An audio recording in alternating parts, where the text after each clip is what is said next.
Welcome to the September session of the Business as Unusual webinar series. I'm Kathy Steele, CEO of Red Caffeine, and your host for today's session.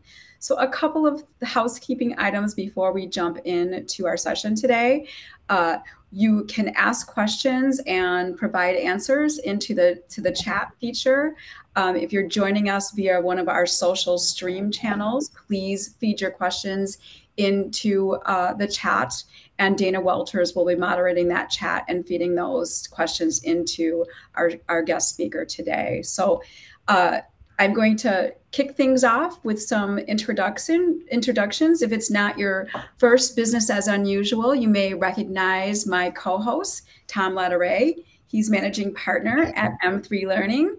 M3 works with companies as large as Google and WebEx to entrepreneurial startups, and their solutions change the way your sales teams will interact with their accounts. The relationship will be at higher levels, and the tools will transform how the team communicates at every level of the account, giving them a framework to engage, qualify, and close more business effectively.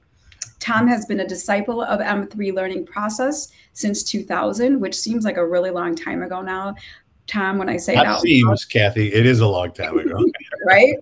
Yeah. When he was VP of Sales and Marketing at SBR Inc. He's got over 26 years of marketing, sales, and sales management experience, and Tom brings such a unique real-world perspective to the M3 Learning experience. Tom, welcome to Business as Unusual today. Thanks so much, Kathy. Really glad to be a part of this program. Yes. Really excited to introduce a long-term friend or friend. Our guest expert today is Rob Dube, and Rob is the co-founder of Image One. Image One helps clients with technology solutions to optimize and manage print, automate a business process, secure documents, and help ensure a safe and healthy work environment. But a little counterintuitive to optimizing 10 disciplines. He is also here to talk today about his new venture. He is working with EOS founder Gino Wickman, and Rob is now the founder and visionary CEO of the 10 Disciplines for Managing and Maximizing Energy. 10 Disciplines is a video-based journey that teaches people 10 fast, simple, powerful, and fully customized disciplines to manage and maximize their energy and live an optimal life. Rob's the author of the best-selling book, Do Nothing, which he knows makes me very nervous. Even just the name of the book makes me nervous. But it really is, and by all accounts of everyone that's participated and leveraged these tips, the most rewarding leadership challenge you will ever take. He's also the host of Leading with Genuine Care Retreat and podcast. Rob challenges business leaders and entrepreneurs to really look inward to mindfulness and meditation by sharing his own mindfulness leadership journeys. So today we're going to be talking about really how to leverage these 10 disciplines in your leadership to maximize and manage our energy as leaders. And some of the things that we expect people to walk away with today is, really understanding that long-term thinking can provide perspective and bring you more energy. Being able to accept who you are and instead of trying to be someone else will also give you back more energy. And then by protecting how you spend your time before, during work hours allows you to focus on growing your company. So welcome to both of you today. So Rob, tell us a little bit something that is not on your bio. I've been married for 30 years this year. I have 2 children, 27 and 23. And my wife and I live in northern Michigan, a very small town, population of 1,200. We always dreamed we'd be able to move up here in the northern part of our state. Here in Michigan, we raised our kids in the Detroit area. So I bring that up because, I have a clearer mind because I'm around nature and I'm around Lake Michigan. And it helps me with my energy, which is a good deal of what we're going to talk about today.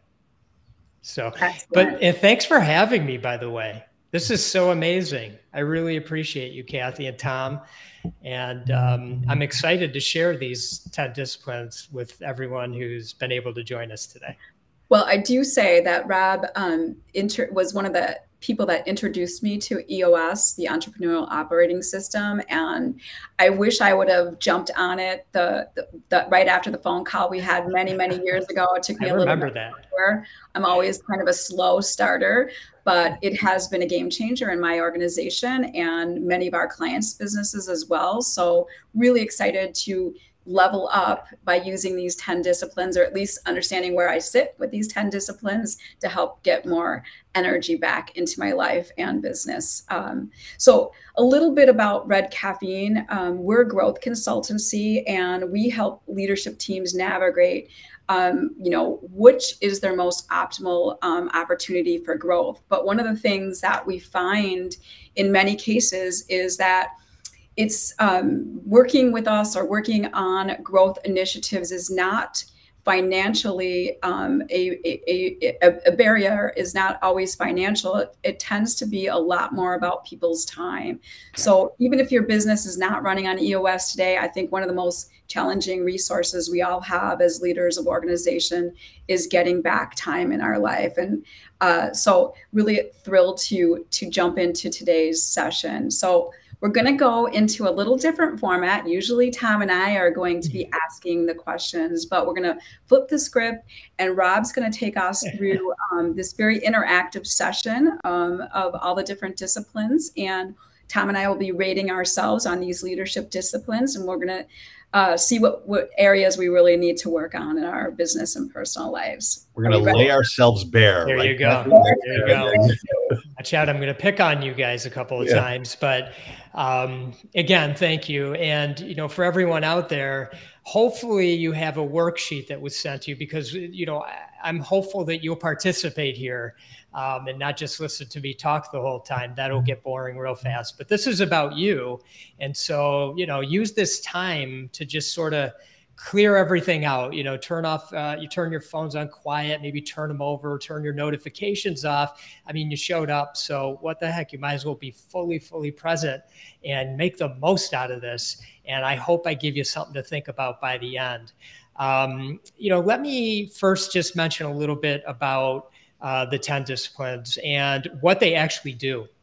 Because they're much more than what you might think at the surface is like a productivity thing.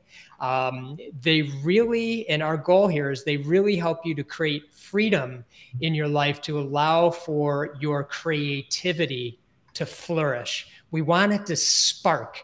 And when that starts to happen, you really get a clearer understanding of how you can make true impact in this world. And as we like to say, so you live in float, F-L-O-W-T. It's likely you never heard the word spelled that way. That's because we made it up, and I'm going to share with you what that means in a moment here. So what we'll accomplish during our time together, and at times I might go kind of fast because we are kind of tight on time, but I'm just going to do a little add-on to what Kathy shared about me. I'm going to talk about float and how does energy fit into it. Kathy mentioned energy a moment ago. I'm going to share with you what the 10 disciplines are and are not. And as we go through each discipline, you'll notice there's a root statement, as we like to call it. And the root statement is, if you just did that, you're mastering it. So it's like a really simple statement for you to remember. And if you just do that, you got the concept.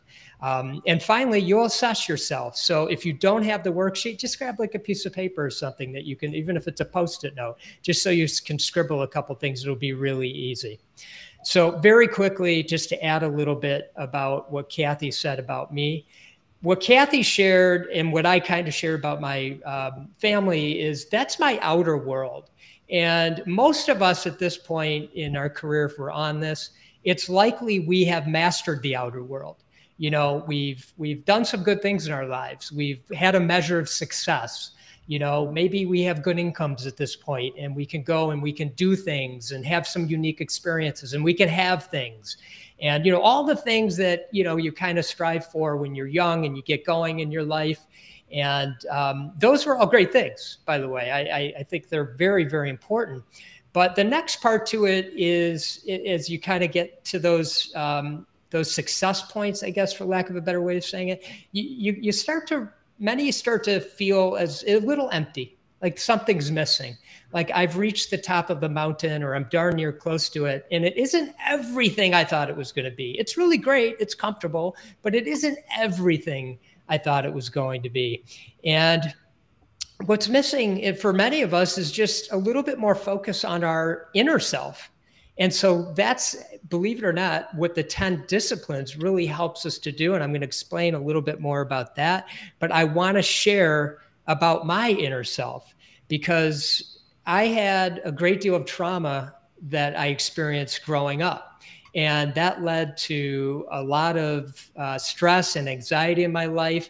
And as I got into my adult years and started my company, my first company in 1991 with my best friend, Joel Perlman, you know, starting a company is pretty stressful. And when you already have that sort of default mechanism in place, you know, you don't show up that great. And I wasn't showing up great. I got married. I wasn't showing up great as a husband. I was always on edge. I was always stressed out. Of course, then we had our first child, same thing. I knew deep down something wasn't right. I didn't have a strong enough foundation in my life at that point, but I knew I needed help. And that's when I started my inner work journey. And that continues for what I believe will be the rest of my life. One of the things that happened to me along the way that has to do with building that strong foundation I mentioned a minute ago is I became a client, one of Gino Wickman's first client in EOS. So for those of you that are familiar with EOS, we were one of the first clients and Gino worked with us directly. The two of us struck up a friendship and over the years, we'd get together for coffee. A few times a year, and we would meet for like a half a day. And, you know, what I started to notice is he had a lot of disciplines in his life. He never defined them, but just in the course of our conversation, you know, he would share some things, some ways that he was living his life. And I was really interested in them. And so I started to glean those disciplines that he had from him and incorporate them into my life. And what I noticed is it started to create some freedom for me to open up space to really do some good work, and my creativity would spark. And then I started to notice how I could really make greater impact, not just in my business, but actually in my life. And again, that's what these disciplines are all about. Later, Gino actually put them together. And we have an ebook that you could get at the10disciplines.com. And it outlines every single one of the disciplines. So if you miss something today, you know, then you can grab the ebook and that'll sort of build on it for you. Now we're partners in this. We're taking this to the world. We really want to take this to 1 million entrepreneurs and get them on this journey because it's so meaningful. So I mentioned this word float, F-L-O-W-T, and you might have noticed by now I'm looking down at notes because I'm always afraid I'm going to miss something. So please bear with me when I do that. But as I mentioned, float is a word that we created. And it means that you have got the ability in your life all of a sudden to kind of flow through life. So much so that it kind of feels like you're floating in a way. But it doesn't mean that everything is going great, because that's just not how life goes. But it means that all of a sudden we have a really strong mental capacity to handle what's coming at us with a sense of ease. And imagine that, because we get ruffled a lot when things don't go our way or it's not a tidy bow. Now imagine what that might feel like if you were in float. You just handled things like it was just so easeful. And the other thing I want to mention that Kathy brought up was this idea around energy. So I just want to kind of define, like, what is energy as it relates to what we're talking about here? Well, you know, first of all, and I want to caveat this by saying, you know, you can call this spiritual, you could call this scientific, you could call it religious. It comes from all kinds of places, and it's nothing that we made up, and we just bring it together in a secular manner, really more than anything. But energy is your power source. It's connected to you. It's your soul, and it flows freely if you allow it to. But so often, especially with high performers, it's blocked. Our energy is blocked. And one thing that I've learned about working with high performers is they recognize when their energy is blocked, and they do everything possible to make sure that it isn't, because they realize managing that energy force is so vital to how they show up in this world, both in business and in their personal life. And when that happens, that's when that true creativity sparks. It begins to really flow freely. And quite frankly, it can be endless. And so these 10 disciplines that I'm going to share with you create the foundation that allows for that to happen. But we need that strong foundation in our life. Now, one thing that you will notice as I go through this is it's really fast. They're very powerful, and they're fully customizable to your unique self. So you just have to think about how I'm going to incorporate this in my life. So this is for you to incorporate the way you see best. But what I will say is when you hear them, they might sound kind of easy, but I will promise you, without proper effort, they are not easy. We have a community, a group coaching program. We have 2 groups, and people come to us for help with this so they can master it. They may, oftentimes they've tried on their own. They realize this is very challenging to master. So, okay, I'm going to jump in, and it starts with discipline number 1, which is 10-year thinking. And the root statement here is simply shift your mind from short-term thinking to thinking in 10-year timeframes. Now, the first way I'm going to describe this is I want to actually have you participate with me for a second. I want you to just maybe, if you're comfortable, just kind of close your eyes for a minute and think ahead 10 years. And for many people, this is a very hard thing to do. But so just do your best. But think ahead 10 years. So it's September 15th, 2032. Now, just grab your age if it's not too painful, depending on how old you are. Grab your age. How old are you on that day?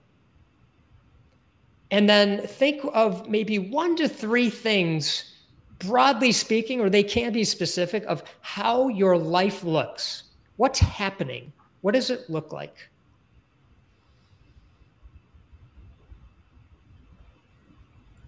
Okay, there you go. You just thought in a 10-year time frame. I just took you there. If you did the exercise, you were 10 years into the future. So congratulations. It can be literally as simple as that, but we'll break it down for a minute. The next thing I want to share with you about 10-year thinking is on the business side of things. And Gino's mentor, his name was Sam Cupp. Sadly, he passed away. He taught him about the 10-year business cycle. And that's where in every 10-year business cycle, you're going to have 2 great years, 6 good years, and 2 terrible years that could literally put you out of business. And simply stated, you just want to be prepared for those 2 terrible years because they are coming. You can go back 100 years and you can see, like clockwork, pretty much every 10 years, something happens. There's a war, there's a recession, there's inflation, 9/11, dot-com crash, pandemic, or sometimes kind of like how we're experiencing now, it could be like a lot of things at once. That's pretty unique, but that can happen. And I want to share a personal story about my company, the one I founded back in '91, which is Image One. We were cruising coming into 2020. I mean, we were just absolutely having the best years of our life, and we were poised to do the same coming into 2020. And when the shutdown came in March of 2020, you know, as Kathy mentioned, we provide companies with multifunction printers, copiers, and document workflow software, and they weren't in their offices. And when people aren't in their offices, they're not using the equipment that we sell them. And that's our whole livelihood. You know, we thought we were going to be down to 0 in revenue. Thank goodness we were only 60% down in revenue, which sounds crazy, but we were actually excited about that. But the thing that helped us through is that we had a very clear picture 10 years into the future. And we were very prepared for those 2 terrible years. And so once we got kind of through the shock of what was going on that we all experienced and the reality hit us of what it was, we were able to kind of get in a good groove because we knew we were prepared to get through a couple of years of this and then get back on track. And just having that 10-year thinking slowed things down for us. And it actually helped us make better decisions throughout that period of time. And we were able to actually do some really great things. We made an acquisition because many companies in our industry weren't prepared. And we were able to really hone in and amplify our culture even greater than we had previous to that. And so we were able to do some really great things and come together strong as a team. So I just use that as a personal story, so maybe you can relate to it. But I leave you with this on 10-year thinking. This, whether it's in your personal life or your business or hopefully both, remember, time slows down. We want things so badly now, results now, I need it now. And when we take a moment to think out into 10 years, we know we've got time. And when we know we have time, we have some peace of mind. And when we have that, we tend to make better decisions. When you have a clearer mind, you make better decisions. And what ends up happening? You get there faster. So let's pause here. Now you'll take a moment, and I'd like to ask you to rank yourself from 1 to 10 on your ability on how you've incorporated 10-year thinking into your life. 1's you haven't done it at all, and 10 is you're absolutely masterful. And then if you're 7 or below, take an action. So just write one thing that you can do like in the next week to take a step in the right direction, whether to enhance whatever it is you're already doing or to just start doing something. So I'm going to give you 30 seconds to do that.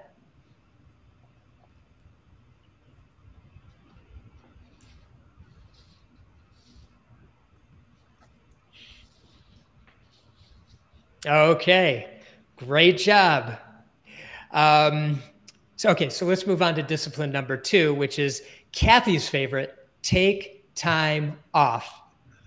So here our root statement is take at least 130 days off per year. And get this, don't think about work the entire time. What does that mean? Well, the obvious is no checking in with the office, no checking your email. The less obvious is, that stack of business books you've been dying to read that you were going to read on vacation? You're not bringing them with you. You're bringing something else with you, something different. You're not going to catch up on your business reading because that means you're thinking about business. You know how after like 2 or 3 days on vacation, you kind of done a lot of activities and you're starting to feel a little refreshed. All of a sudden your mind fills up with all kinds of great ideas. Well, guess what? You're just going to let those ideas float around. You're not actually going to go write them down and save them or email them to yourself or something like that, or send a text to somebody on your team about them. You're going to resist every urge you have to do what's comfortable for you. And you're actually going to become uncomfortable because you're just so wired to be high performing and successful that this is what your default is. And so we want to change that. We want to truly open up space in your life to truly understand the beauty that surrounds you, every aspect of it. And it's going to go beyond business. You spend so much time on business. We're going to refresh ourselves here in the true sense of the word. Now, if 130 days sounds like a lot, let me put it in perspective for you. If you took every weekend day off, every US holiday, and 3 weeks vacation, you're darn near 130 days. So many of you are probably doing something like that. You're probably working on one of the weekend days. That's what I find often. But you're doing something like that. And so if it's not 130 for you, maybe it's 100, whatever it is, the challenge for you will likely be not thinking about work the entire time. But that's the challenge I want to present to you. And I think it's a challenge worth taking. I think once you get in the groove with it, you're going to be very happy that you did it. It will be uncomfortable at first, but you will get into your groove because you want to learn how to be fully present with what you're doing and with the people, your loved ones or whomever that you're with. And you need to recharge your batteries in the truest sense of that. Recharge your batteries. You know, you will come back with so much more energy, as I talked about earlier, the importance of that energy. So I'm going to ask you all to sort of take a moment and do a ranking for yourself. 1 to 10. 1 is you're not taking time off and at all, or when you do, you're thinking about work the entire time. And 10 is when you take time off, it's darn near the over 100, 130. And you are not thinking about work. You're very disciplined about that. So take a few seconds to do that. And then if you're 7 or below, just make a little action item maybe that you can take in the next week. Might just be, okay, I'm taking vacation in December and I am committing at this moment for 1 week. I will only think about work for 2 of those 7 days. It's all about baby steps. And Kathy, I want to pick on you with this one. What was your number? Well, I think 5, to be honest with you, because I do travel a lot. I do take time off, but I always read a business book, or 7. And then I don't really sort of completely disconnect. I usually sort of have that hybrid. I'm off and doing things, and then I will check in and get back engaged. So I think my to-do is really spend more time with my grandkids, because they make me not touch any devices. I have to be pretty fully focused and present with them. So that's why I enjoy them so much. But that was an interesting caveat, that even a business book. So I thought reading. I know. All right. The challenge is there. I'll be your accountability buddy if you need one. You just let me know. Rob, I was going to share just real quick. I used to find, I would bring my laptop and I would think to myself, well, I'll just answer emails when the kids are asleep and my wife's asleep. And then before you know it, 9:30, 10 o'clock, I'm still going away and the family's waiting. And then they would end up doing breakfast without me. And I think about all those times that I missed because I didn't commit to that. Yeah. It's really hard. So good. So good. Yeah, it is. It is. You're right. So let's not let that happen anymore. Thank you for sharing that, Tom. And thank you, Kathy, for being vulnerable. All right. So let's move on to discipline number 3, which is know thyself. And the root statement here is be you 24/7, 365 days a year. Be you. It's so important to fully get to know yourself. And I want to use this example, and I'm going to ask you to kind of visualize something for a moment. And I want you to imagine I'm going to take you through 2 scenarios. The first scenario I want you to imagine is that you're in an industry meeting and there's a pre-meeting cocktail party. And you're at the hotel and you find yourself walking down the hall. You're about to enter into the cocktail room. And you sort of pause at the doorway and you scan the room. And it's kind of a new industry meeting for you. And so you don't see a lot of familiar faces. Not an easy thing, even for an extrovert, which, I'm more of an introvert, so this is harder for me. But even for an extrovert, you're going to have to sort of, find your way in and start to create some conversation and some connection. And once you do that, the question, as you feel yourself going in there and getting into these conversations at the industry meeting, at this cocktail party, start to notice in your mind's eye, are you being you? Are you being 100% you? Or do you have some filters that are happening? Maybe you have some armor up. Maybe you're not being fully vulnerable. Maybe you're not being fully yourself in that scenario. So just think of a time maybe that you found yourself there and were you fully you? Because this scenario, the next one I'm going to take you through, this is the one where you're going to a gathering of your closest loved ones, your family, your friends, like where you are you, like no problem. And you come to you're all at a hotel and you come to where the cocktail party is going to be, and you're at the doorway and you look in and you see all these people and your heart just is so warm. You don't actually know where to start. You want to go give hugs to everybody. And now you find yourself in a conversation. And are you more freely you in that scenario? Now, when I'm able to interact, the answer is obvious from people that, you know, obviously with their loved ones, they're more you because they're just more comfortable. And what we're here to challenge you is you can be you in both scenarios. You really can. One of our clients once shared quite proudly with us that he was really proud that he's a chameleon and that he can fit himself into any scenario. But I know him in a different way, and he's not a chameleon in the way that I know him. And so actually I challenged him because I found it to be quite sad that he felt like that was a positive thing, that he could go and just, you know, be a chameleon, because his true colors were beautiful. He doesn't need to be a chameleon. He doesn't need to fit in. He needs to be him, because that's what people will appreciate. And the last thing I leave you with here is, have you ever met somebody, let's just say Kathy and Tom and I are talking and somebody walks up and they engage with us in a conversation and then they walk away and the three of us look at each other and maybe we say to each other, did that person have a weird energy? Or maybe we say to each other, oh, wow, that person had amazing energy. What we meant was weird energy, not authentic, not vulnerable. Great energy, fully them. You knew what you were getting the second you started engaging in conversation. And as humans, we just appreciate that about ourselves. So let's take a moment and rank ourselves on know thyself on a scale of 1 to 10, where 1 is you've got some work to do there. You're more of a chameleon than you are yourself. And 10 is you're always letting your, you know, true self come to the forefront.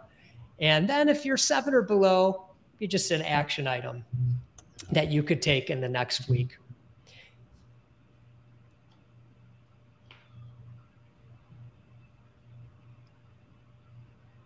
Okay. I'm going to keep us moving here. Discipline number 4 is be still. This root statement is sit in silence for 30 minutes every day. I know this is tough. Including sleeping. No, it does not include sleeping. Find yourself fully awake and present, sitting in silence. While I have had I have a meditation practice for 20 years. You don't need to look like the person on the screen. You don't need to meditate. A lot of people are very curious about meditation, and I'm going to talk a little bit about that. But the first thing I like to throw out for your consideration is, you know, we have like super busy lives, especially high performers like you all. And, you know, for many people, when they try this, they'll say things to me like, honestly, it just seems like a waste of time. I sit there and all I can think about are all the things I need to be doing and I'm not doing. And I need to get up and get back to doing. Well, as you listen to that, you hear what the problem is. You're just doing all the time. Is doing making progress, or is it checking boxes? I think sometimes being in stillness is making progress. And I have a great quote. It's one of my favorite. It's by the author Annie Lamott. And it goes like this: my mind is like a bad neighborhood. I try to never go there alone. And I oftentimes wonder if that's the reason we have trouble sitting in silence, because hey, our minds just take control. And this is where we want to kind of be with it, allow it to be, and let our thoughts go and float by like clouds in the sky if we can practice that. It's not an easy thing to do. And just try to come to the present moment. Now, if sitting in silence doesn't work for you, you need something more active. You know, another thing that you can do is, some people have a religious practice. You could do some prayers. You could pray. I mean, for 30 minutes, that connects you to something. That's something that we hear is very valuable for people. You can journal. Some people love to journal. Just let your words fly. You know, as our Kathy and our good friend Ari Weinsman says, from Zingerman says, you know, hot pen it. I know when I journal, I can't even read what I'm writing because it's so messy. I'm going so fast. So if you're not writing a novel, and you don't need to worry about punctuation or grammar or anything like that, because you all are like racehorses. You go hard each and every day, and you've got to manage your energy. And this is a way to manage your energy. You know, we don't have time to do it today, but when you sit in silence for even 2 minutes, Anytime I take anybody through a period of time where we just sit in silence for 2 minutes, and then I ask them how they feel after, they say, I feel re-energized. 2 minutes. That's all it takes. Now, I'm encouraging you to go to 30 and make it part of your routine. And I hope you will. I think it'll be worth your time. Your nervous system will thank you. Your mind will thank you. And I do believe it could be transformative for you. So on the ranking system, 1 to 10, 1 is you're not still at all. And 10 is you do it all the time, at least 30 minutes. Hey, if you have to work your way up to 30 minutes, of course, you'll do that. But come up with an action plan. Maybe your action plan is I'm just going to set a timer for 2 minutes today, and I'm just going to sit with my discomfort at least one time today, or maybe every day for the next week, and then move it up to 5 minutes, something like that. So go ahead and rank yourself.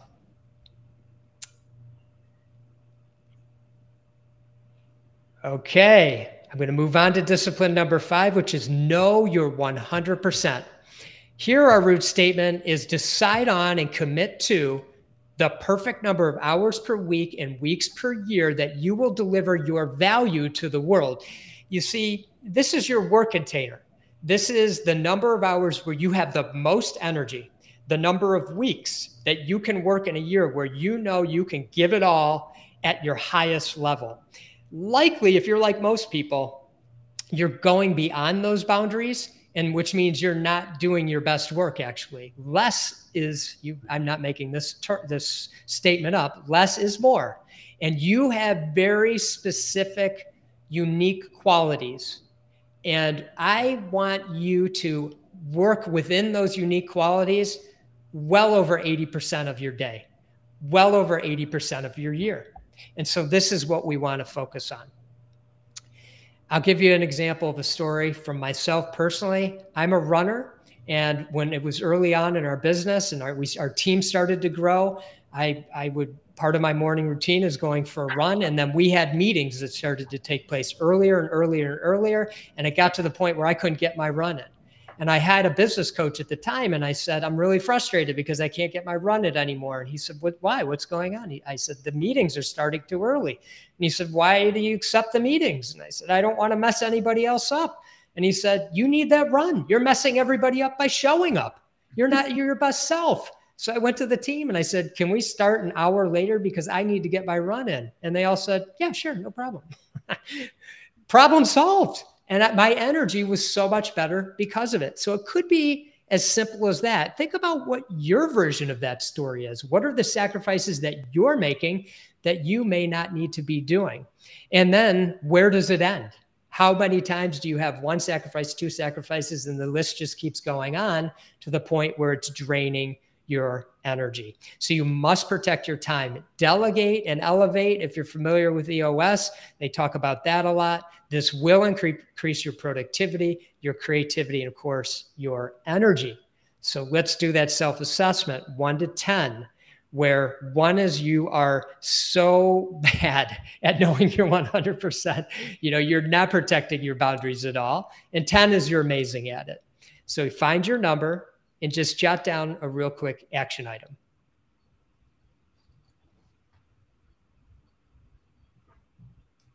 Okay, so before we move on, you're noticing these are fast, they're powerful, they're simple, they're fully customizable to you, even though Kathy's committing to 130 days with no work. But you're noticing they're not easy. They're not easy to do without proper effort. So I'm going to move on to discipline 6 right now, which is say no often, which is now that you have a good building of the foundation with the first 5 disciplines, you're going to say no to everything that doesn't fit into those first 5. And, look, I understand you can't say no all the time. I get it, but you can say no. You can exercise that. I have trouble saying no. If you're familiar with the Enneagram profiling, I'm a type 3, type 2. I'm the helper and the achiever. So if you ask me, I want to help you, and then I want to achieve, I want to do the best. So, I have to really work hard at saying no, because if I say yes, I'm all in on it.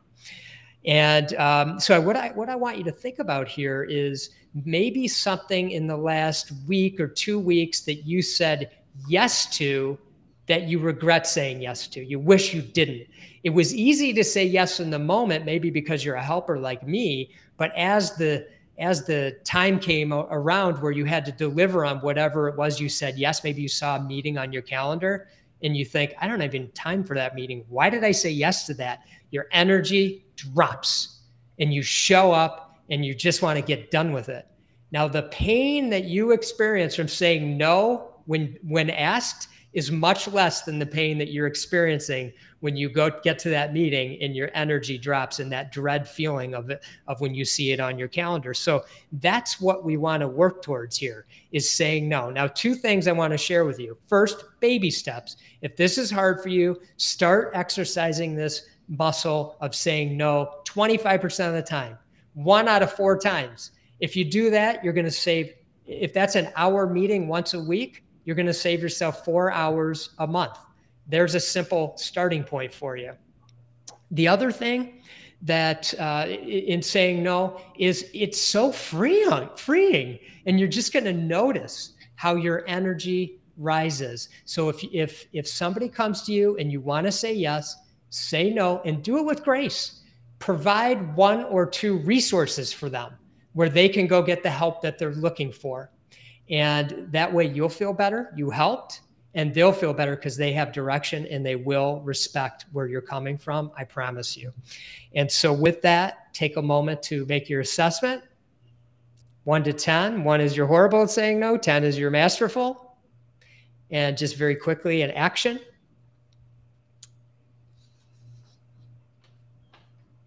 And now, because of time, I'm going to go a little fast here, but discipline number 7 is don't do $25 an hour work. And the root statement is never do anything that you could pay somebody $25 an hour to do. And I need to qualify this statement by saying $25 an hour work is not lesser than work. It is very important work. There are many people that want to do that work. They're amazing at that work.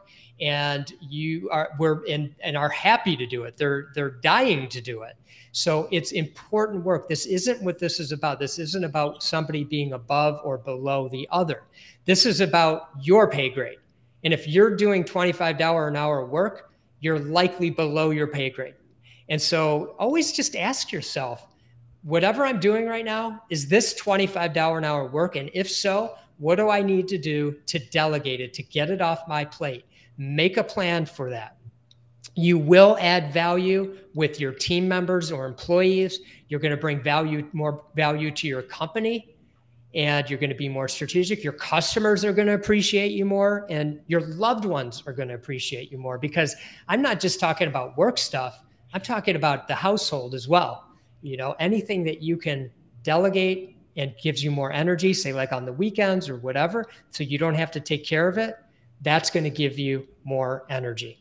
So I'm going to allow you to do the assessment on your own for the rest of these moving forward, but you get the point, and hopefully I got you started on it. The last 3, discipline number 8 is prepare every night. Simply stated, before your head hits the pillow every night, document the next day's plan. So whatever time that is for you, when you kind of finish your workday and any time before you actually go to bed, take a look at your calendar, take a look at your to-dos, just get it straight in your head, and then put it aside. Once you're sleeping, your mind and your subconscious is going to be working for you. When you wake up, you're going to be super clear. You're going to hit the ground running.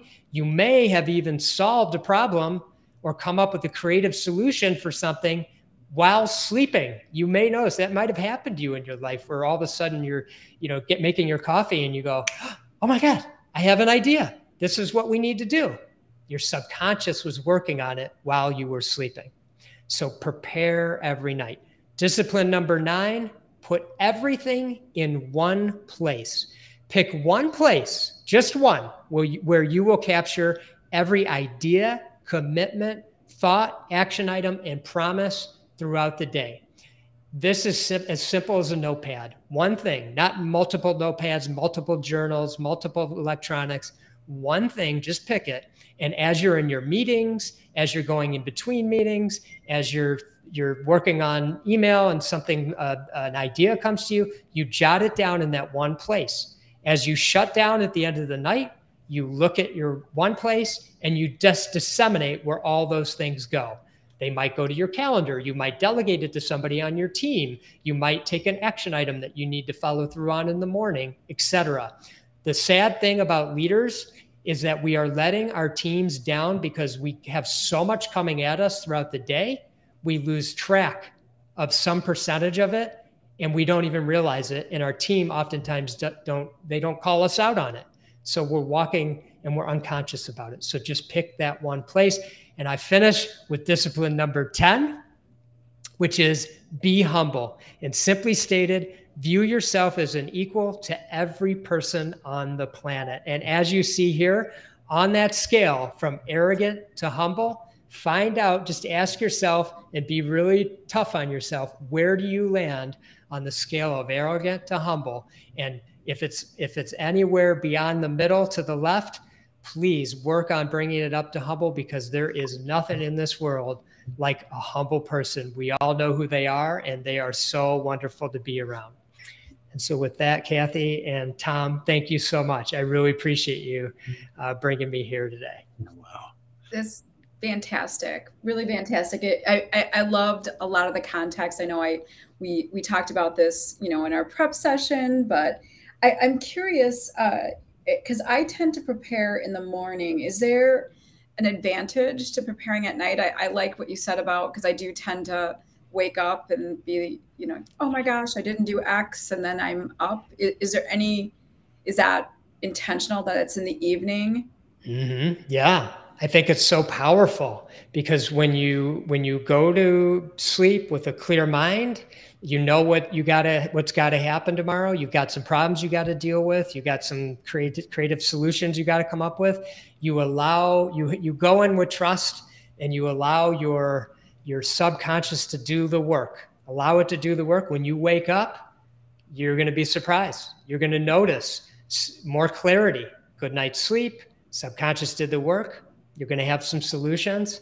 You're going to be very clear about what's going on in the day, and you'll hit the ground running. Kathy, there's a great story. I heard Paul McCartney used to keep a book off to the side of his desk, and he woke up one morning and yesterday was written. And I think sometimes that space of letting your subconscious actually do the work for you, you create a song that lasts for 60 years, right? That's so good. That is so good. Yeah. What was sort of an aha for you, Tom, in this discussion? So one, this prepare every night and be still. I remember reading something where an executive said, when I want to do my best thinking, I think about something right before I go in the shower, or I take a long drive. And so that space of, in the shower or driving, your body is doing other things. And it allows your mind to kind of, and so I started doing that. It's hard for me to just do the meditation. I find I fall asleep, but if I kind of still I let my mind do something. So if I'm going on a long drive, I tend to kind of go into that drive thinking, okay, I'm going to solve this problem. And I'm telling you, it's amazing what I'm able to accomplish. Sometimes I'm missing 3 or 4 exits, but it's so that's probably the thing that really spoke to me the most. But all 10 of these are just so present, and so you recognize that these are all muscles you've got to exercise. It's just great, Rob. I really love the whole conversation. Fantastic. Yeah. I did have one other question about the 100%. I thought conceptually, I really got sort of playing to your strengths and those types of things. But what else? And I am a huge believer in trying to put in some, I play tennis and do other like extracurricular things to just de-stress myself. How do you apply that kind of thinking to sort of more business related scenarios? So, and we're talking about know your 100%. Is that what you're asking? Yes. That one? Yeah. Well, in a business scenario, when you're really clear about your boundaries, whatever's coming at you, I'll just start there. Whatever's coming at you, it's much easier on your mind to make decisions because you're really clear about your boundaries. Some of us expend energy over a 5-minute period of time just trying to figure out what we should do with that request or whatever it might be. But when you're really clear about it, you don't have to think about it. So that's one area. The other area is by setting your boundaries and knowing the perfect amount of hours that you can deliver your best work in a day. And let's just say for the sake of this discussion, it's 50 hours. And if you go one beyond that, you're on the verge of burnout. So knowing this, you know you have to use every one of those 50 hours very wisely. Because if you get beyond 50, you're not doing your best work. And that means even during the actual 50, it's not like, oh, for 50, I'm good. And then for 5 or 10 more, I'm not. No, it means it's all not good. It's all not as good. But when you are energized all day, every day, clear mind, space, that's when you have freedom, creativity, and that's where you really start to make impact. I always like to say that, you know, some of the best ideas in business aren't, or excuse me, I like to always say, because we don't have that creativity, the depth of that creativity, we come up with ideas that are actually good ideas, but the great idea was just down a little bit more, but we didn't have the space for it. And so it got lost. And so we have a good idea and it serves us for 6 months or a year or something. And then that fizzles and we're trying to figure out the next thing. The real game-changing ideas in business are when you have space to really, really think, and that you have to set your boundaries to have that. Yeah, I agree. Now, we did have a question. What are some of the actions you recommend in areas where we might be under or sub in any of the 10 disciplines? Okay. So first of all, don't feel overwhelmed because, you know, regularly I see scores like in the 50s or, you know, 60. So, you know, just know that's normal. I would say pick 2 that are the most challenging for you and put your focus on those action items. Take baby steps. Let's say taking time off without business, 130 days seems overwhelming. Let's say right now you think you do like 20. So up, you know, move it up to 30 next year and stay focused on it. Get it from 30 to 60 because you'll start to notice how powerful it is. So just take baby steps. Don't feel like you need to be perfect on day one. Some people do that and they're disciplined enough to do it, but most people aren't. We've got another question. Are the 10 disciplines applicable for non-leaders in an organization? It's a tough one. I have to be honest. You know, we teach the leaders, you know, so those are the people that so it does require, you know, the ability to control your calendar to a certain extent and be able to make, in business at least, to be able to make certain decisions and certain calls that could be disruptive to other people. And sometimes if you're in a non-leadership role, you don't have that opportunity. That said, bring these into your personal life. If you don't have that control at work, bring these into your personal life the best you can and try to incorporate as much of you can. I mean, you know, depending on your income, you can look at not doing $25 an hour work and see how that serves your energy. And maybe there are ways that you can make more money because, you know, you're not having to do those $25 an hour work things at home, just to use that as an example. But Rob, think about, I think about some of the leaders that I work with, and, you know, if one of their employees came up and said, listen, I'm trying to become a better person, a better employee. I want to be more productive. And here's what I'm thinking. What a powerful conversation that would be in the business world. And, you know, knowing that that's where my employee and they want to grow or they want to expand, I could see leaders just supporting that and really helping them in a powerful way. The ideal, you know, our dream, you know, it's kind of the small giants community sort of dream is there's leaders out there, and there are communities like Small Giants where there's leaders like this, where they say, I'm incorporating this in my life. I see how powerful it is for me. I want my team to have this same thing in their life. And so if you're part of a company like that, congratulations for finding a home like that. You know, purposeful leadership, purposeful companies like Small Giants, and hopefully, as you mentioned, Tom, you know, the leader can take that this kind of framework to the team and give them the space to utilize it in their lives. Yeah, absolutely. Well, we are just getting close to time, and I want to be cognizant of everyone's schedule. Rob, I know you guys are kicking off some cohorts to help people get support on improving their disciplines, their leveraging the mastery. Yes, please tell us a little bit about that. Yeah, so we open up these group coaching sessions. There's 12 sessions over 15 weeks. There's one open right now, closes on Monday, and this is where we have leaders come in, and this is where they're focused on mastering these, so they can really get that freedom in their life to have the space to spark that creativity and make true impact in this world. And Rob, you doing this virtually or in person? Yeah, it's all on Zoom. Really nice, yeah, 1 hour commitment for 12 sessions over 15 weeks. That's great. Yeah. Thanks for that question. Yeah.